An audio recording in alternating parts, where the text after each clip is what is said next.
ಎಲ್ಲರಿಗೂ ನಮಸ್ಕಾರ. ನಾನಿವತ್ತು ಸಿಂಪಲ್ಲಾಗಿ ಟೇಸ್ಟಿಯಾಗಿ ಮೆಂತ್ಯ ಬಾತ್ ಹೇಗೆ ಮಾಡೋದು ಅಂತ ಹೇಳ್ಕೊಡ್ತಾ ಇದ್ದೀನಿ. ಇವಾಗ ನಾನು ಅರ್ಧ ಕಟ್ಟಷ್ಟು ಮೆಂತ್ಯ ಸೊಪ್ಪನ್ನು ತೊಗೊಂಡಿದ್ದೀನಿ. ಇದನ್ನು ಚೆನ್ನಾಗಿ ತೊಳ್ಕೊಂಡು ಇಟ್ಕೊಂಡಿದ್ದೀನಿ. ಇವಾಗ ರುಬ್ಕೊಳ್ಳೋಕ್ಕೆ ರೆಡಿ ಮಾಡ್ಕೊಳ್ಳೋಣ. ದೊಡ್ಡದು ಒಂದು ಬೆಳ್ಳುಳ್ಳಿ, 1 ಇಂಚ್ ಶುಂಠಿ, 10-12 ಹಸಿರು ಮೆಣಸಿನ್ಕಾಯಿ, 1 ಟೊಮೆಟೊ ಯೂಸ್ ಮಾಡ್ಕೊಳ್ತಾ ಇದ್ದೀನಿ, 1 ಕಪ್ಪಷ್ಟು ಕೊಬ್ಬರಿ ಮತ್ತು ಒಂದು ಸ್ವಲ್ಪ ಕೊತ್ತಂಬರಿ. ಇದನ್ನೆಲ್ಲನೂ ಮಿಕ್ಸಿ ಜಾರ್ಗೆ ಹಾಕ್ಕೊಂಡು ನೀಟಾಗಿ ರುಬ್ಕೊಳ್ಳೋಣ. ಫುಲ್ ಫೈನ್ ಪೇಸ್ಟ್ ಮಾಡ್ಕೊಳ್ಳೋಣ. 2 ಪಾವ್ ಅಕ್ಕಿಗೆ ನಾನಿವತ್ತು ಮೆಂತ್ಯ ಬಾತನ್ನ ಮಾಡ್ಕೊಳ್ತಾ ಇದ್ದೀನಿ. ಇವಾಗ ಕುಕ್ಕರಿಗೆ 1 ಸ್ಪೂನ್ ತುಪ್ಪನ ಆ್ಯಡ್ ಮಾಡ್ಕೊಳ್ತಾ ಇದ್ದೀನಿ ಮತ್ತು ಒಂದು 4 to 5 ಸ್ಪೂನ್ ಆಯಿಲ್ನ ಆ್ಯಡ್ ಮಾಡ್ಕೊಳ್ತಾ ಇದ್ದೀನಿ. 2 ಪಲಾವ್ ಎಲೆ, ಚಕ್ಕೆ, ಲವಂಗ, ಮೊರಾಟ್ ಮೊಗ್ಗು, ಏಲಕ್ಕಿ, ಸೋಂಪು, ಜೀರಿಗೆ ಎಲ್ಲನೂ ಹಾಕ್ಕೊಂಡು ಅದು ಒಂದು ಫೈನ್ ಸ್ಮೆಲ್ ಬರೋವರೆಗೂ ಹುರ್ಕೊಳ್ಳೋಣ. ಇವಾಗ ಅದಕ್ಕೆ 2 ಈರುಳ್ಳಿನ ಆ್ಯಡ್ ಮಾಡ್ಕೊಳ್ತಾ ಇದ್ದೀನಿ.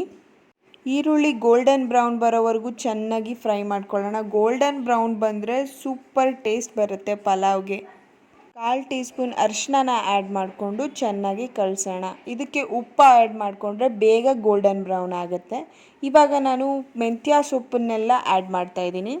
ಮೆಂತ್ಯ ಸೊಪ್ಪು ಹಸಿ ವಾಸನೆ ಹೋಗೋವರೆಗೂ ಚೆನ್ನಾಗಿ ಬಾಡಿಸ್ಕೊಳ್ಳೋಣ. ನೋಡಿ ಇವಾಗ ಚೆನ್ನಾಗಿ ಬೇಯ್ತಾ ಇದೆ. ಈ ಕಲರ್ ಚೇಂಜ್ ಆದಾಗ ನಿಮಗೆ ಗೊತ್ತಾಗುತ್ತೆ. ಇವಾಗ ನಾವು ರುಬ್ಬಿರೋ ಮಸಾಲಾನ ಆ್ಯಡ್ ಮಾಡ್ಕೊಳ್ಳೋಣ. ರುಬ್ಬಿರೋ ಮಸಾಲ ಹಸಿ ವಾಸನೆ ಹೋಗೋವರೆಗೂ ಚೆನ್ನಾಗಿ ಸ್ವಲ್ಪ ಹೊತ್ತು ಬಾಡಿಸ್ಕೊಳ್ಳೋಣ. ಯಾಕೆಂದರೆ ಜಿಂಜರ್ ಗಾರ್ಲಿಕ್ ಪೇಸ್ಟ್ ಸ್ಮೆಲ್ಲು ಘಾಟೆಲ್ಲ ಹೋಗಬೇಕಲ್ಲ, ಅಲ್ಲಿವರೆಗೂ ಚೆನ್ನಾಗಿ ಬಾಡಿಸ್ಕೊಳ್ಳೋಣ.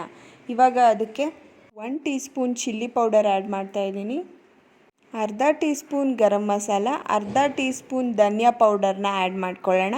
ಇಲ್ಲಿ ನಾನು 1 ಟೀ ಸ್ಪೂನ್ ಯಾಕೆ ಹಾಕ್ಕೊಂಡೆ ಅಂದರೆ ನಾನು ಅಲ್ಲೇ 10-12 ಮೆಣಸಿನ್ಕಾಯಿ ಹಾಕ್ಕೊಂಡಿದ್ನಲ್ಲ, ಸೊ ಅದಕ್ಕೋಸ್ಕರ.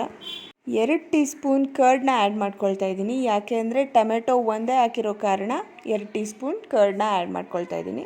ಇವಾಗ ರುಚಿಗೆ ತಕ್ಕಷ್ಟು ಉಪ್ಪನ್ನು ಆ್ಯಡ್ ಮಾಡಿಕೊಂಡು ಕಲಿಸ್ಕೊಳ್ಳೋಣ.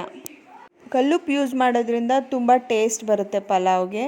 2 ಪಾವ್ ಅಕ್ಕಿನ ತೊಗೊಂಡಿದ್ದೀನಿ. 2 ಪಾವ್ಗೆ 4 ಗ್ಲಾಸ್ ನೀರು ಹಾಕ್ಕೊಳ್ತಾ ಇದ್ದೀನಿ. ಇದೇ ಕರೆಕ್ಟ್ ಅಳತೆ. ಹೀಗೆ ಮಾಡಿದ್ರೆ ಉದ್ರಾಗಿ ಸ್ಪೈಸಿಯಾಗಿ ತುಂಬ ಟೇಸ್ಟಿಯಾಗಿ ಪಲಾವ್ ಬರುತ್ತೆ. ಈಗ ಲಿಡ್ನ ಕ್ಲೋಸ್ ಮಾಡಿಕೊಂಡು ಈಗ ವಿಜಿಲ್ ಇಟ್ಟು ಕೂಗ್ಸೋಣ. 2 ವಿಜಿಲ್ ಕೂಗ್ಸಿದ್ರೆ ಸಾಕು. ನೋಡಿ ಈ ರೀತಿ ಬರುತ್ತೆ. ಈ ರೆಸಿಪಿ ನಿಮ್ಗೆ ಇಷ್ಟ ಆಗಿದ್ರೆ ಲೈಕ್ ಮಾಡಿ, ಶೇರ್ ಮಾಡಿ, ಸಬ್ಸ್ಕ್ರೈಬ್ ಮಾಡಿ.